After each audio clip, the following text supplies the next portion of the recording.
നമസ്കാരം. എന്നെ പ്രചോദിപ്പിക്കുന്ന വ്യക്തി എന്നുള്ള ഒരു സബ്ജക്റ്റാണ് ഞാൻ ഈ ടാസ്കിൽ എടുത്തിരിക്കുന്നത്. ബഹുമാനപ്പെട്ട എൻ്റെ പ്രിയ അധ്യാപകൻ മാർഗദർശിയും സന്തോഷ് ബാബു സാറിനും, പ്രിയപ്പെട്ട എൻ്റെ സഹചാരികൾ, സഹോദരി സഹോദരന്മാരെ, എല്ലാവർക്കും നമസ്കാരം. എന്നെ ഏറ്റവും കൂടുതൽ പ്രചോദിപ്പിച്ച, അതായത് എനിക്ക് ആ ഒരു ജീവിക്കാനുള്ള ഒരു ഭയങ്കര ഒരു ശക്തി തന്നത് പ്രധാനപ്പെട്ട വ്യക്തി ആരെന്ന് ചോദിച്ചാൽ എൻ്റെ ഉത്തരം ഒന്ന് മാത്രമേ ഉള്ളൂ. അത് സ്വാമി വിവേകാനന്ദനാണ്. സ്വാമി വിവേകാനന്ദൻ എന്നെ വളരെ കുട്ടിക്കാലത്തെ അദ്ദേഹത്തിൻ്റെ കഥകൾ സ്വാധീനിപ്പിച്ചു.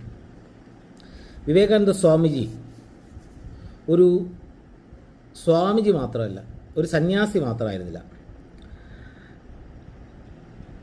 അദ്ദേഹം ഒരു ആത്മവിശ്വാസത്തിൻ്റെയും ധൈര്യത്തിൻ്റെയും സേവനത്തിൻ്റെയും ഒരു യുവശക്തിയുടെയും പ്രതീകമായിരുന്നു.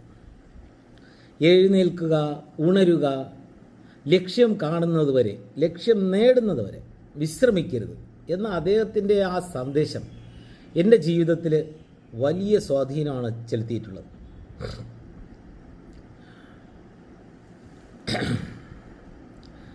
ജീവിതത്തിൽ ധാരാളം പ്രതിസന്ധികൾ വന്നിട്ടുണ്ട്. ജീവിതത്തിൽ എത്ര പ്രതിസന്ധികൾ വന്നാലും അതിൽ തളർന്നു പോകാതെ വീണ്ടും എഴുന്നേറ്റ് മുന്നോട്ട് പോകാനുള്ള ഒരു ശക്തിയാണ് വിവേകാനന്ദ സ്വാമിജിയിൽ നിന്ന് ഞാൻ പഠിച്ചത്. അദ്ദേഹം നമ്മോട് പറഞ്ഞത് മറ്റുള്ളവരെ തോൽപ്പിക്കാനല്ല, അതാണ് നമുക്ക് വ്യത്യസ്തരാകുന്നത്. അദ്ദേഹം നമ്മോട് പറഞ്ഞത് മറ്റുള്ളവരെ തോൽപ്പിക്കാനല്ല, അദ്ദേഹം പറഞ്ഞത് നമ്മുടെ ഉള്ളിലുള്ള കഴിവിനെ തിരിച്ചറിയാനാണ്. നിങ്ങൾക്ക് നിങ്ങളിൽ തന്നെ ഒരു വിശ്വാസമുണ്ടാവണം എന്ന അദ്ദേഹത്തിൻ്റെ ചിന്ത ഇന്നത്തെ തലമുറയ്ക്ക് വളരെ പ്രസക്തമാണ്.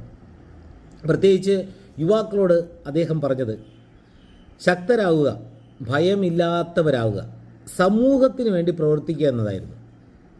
എനിക്ക് സ്വാമി വിവേകാനന്ദ അദ്ദേഹത്തിനെ ഇഷ്ടപ്പെടാനുള്ള ഏറ്റവും വലിയ കാരണം അദ്ദേഹത്തിൻ്റെ സ്വന്തം ഉയർച്ചയ്ക്കൊപ്പം സമൂഹത്തിൻ്റെ ഉയർച്ചയും എന്ന ചിന്തയാണ്. ജീവിതത്തിൽ നമുക്ക് ഒരു ലക്ഷ്യം വേണം. ആ ലക്ഷ്യത്തിലേക്ക് പോകുമ്പോൾ പരാജയങ്ങളും വിമർശനങ്ങളും പ്രതിസന്ധികളും വന്നേക്കാം. പക്ഷെ അവയൊന്നും നമ്മെ ഒരിക്കലും പിന്നോട്ട് വലിക്കരുത്. എനിക്ക് കഴിയും, ഞാനത് ചെയ്യും, എൻ്റെ ജീവിതം മറ്റുള്ളവർക്ക് ഉപകാരപ്പെടണം എന്ന് ഈ ഒരു മനോഭാവത്തോടെ മുന്നോട്ട് പോകാനാണ് സ്വാമി വിവേകാനന്ദൻ എന്നെ പഠിപ്പിച്ചത്. അതുകൊണ്ട് എൻ്റെ ജീവിതത്തിലെ ഏറ്റവും വലിയ പ്രചോദനമാണ് സ്വാമി വിവേകാനന്ദൻ. അദ്ദേഹത്തിൻ്റെ ആശയങ്ങൾ ഉൾക്കൊണ്ട് ആത്മവിശ്വാസത്തോടെ, ഭയമില്ലാതെ സമൂഹത്തിന് ഉപകാരപ്പെടുന്ന ഒരു ജീവിതം നയിക്കാനാണ് എൻ്റെ ആഗ്രഹം. എഴുന്നേൽക്കാം, ഉണരാം, ലക്ഷ്യത്തിലേക്ക് നമുക്ക് ഒരുമിച്ച് മുന്നേറാം. നന്ദി, നമസ്കാരം.